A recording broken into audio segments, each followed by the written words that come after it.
c'est parti. Ce soir, la MJT Alliance commence sa match de compétition dès 21h.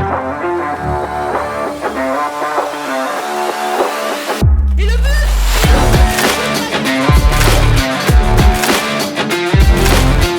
À la semaine prochaine, même chaîne. On commence tout de suite. Hey, salut les amis, nouvelle vidéo, et cette fois-ci on voit les placements sur corner en 4-3-3 avec un MOC. Et on commence, comme vous avez l'habitude, par les corners offensifs.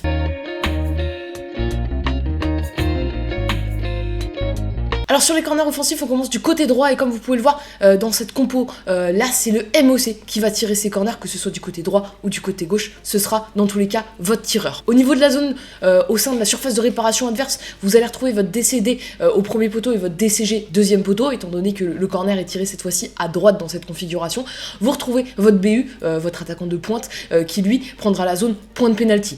À l'arrière, vous allez retrouver votre DD et votre DG positionnés comme un DCD et un DCG, et puis l'un de vos MC, votre MCD ou votre MCG, à votre guise, en fonction de celui qui est le plus à l'aise, qui viendra prendre la place du DC Axe, et l'autre MC du coup qui se positionnera en 6 devant la surface.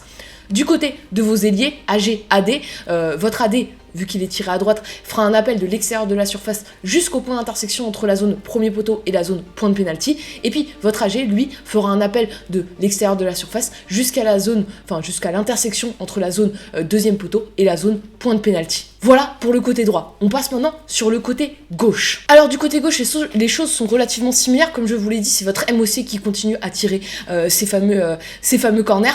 Dans la surface justement de réparation adverse, cette fois-ci ce sera votre DCG qui sera zone premier poteau et votre DCD zone deuxième poteau. Votre BU, lui, garde cette zone point de pénalty.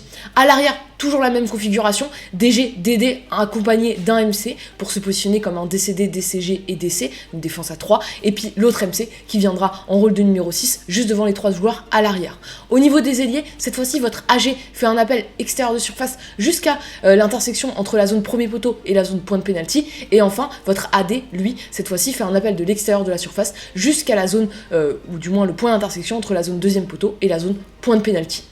Voilà pour les corners offensifs, on passe tout de suite aux corners défensifs. C'est parti.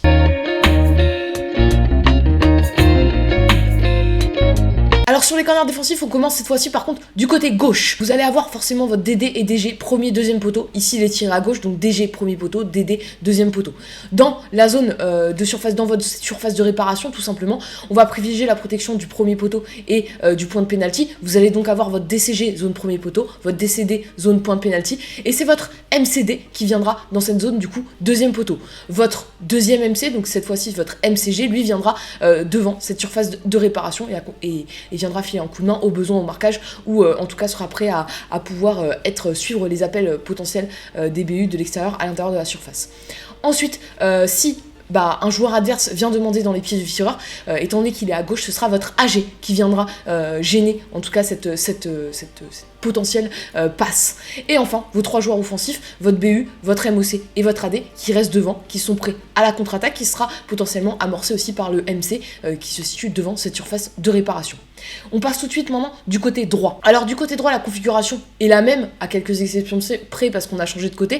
Cette fois-ci, DD, DG toujours premier, deuxième poteau, votre DD du coup premier poteau, votre DG du coup deuxième poteau. Dans cette surface de réparation, cette fois-ci c'est votre DCD du coup qui va prendre la zone premier poteau et votre DCG cette zone point de pénalty. Et c'est au tour de votre MCG du coup de prendre cette zone deuxième poteau. Votre MCD lui viendra se positionner devant cette surface de réparation, il pourra accompagner s'il y a au besoin, s'il y a un appel ou tout simplement être prêt à amorcer la contre-attaque. Dans le cas où un joueur adverse viendrait demander dans les pieds du tireur, et ce sera cette fois-ci votre AD qui viendra gêner cette potentielle passe, et puis les 3 joueurs offensifs du coup, votre BU, votre MOC et votre AG qui sont prêts à lancer cette contre-attaque. Et bien voilà les amis, on a maintenant terminé avec les placements idéaux pour moi, en tout cas sur les corners défensifs et offensifs en 4-3-3 avec un MOC, et on se retrouve très rapidement avec une nouvelle vidéo et une nouvelle compo. À bientôt.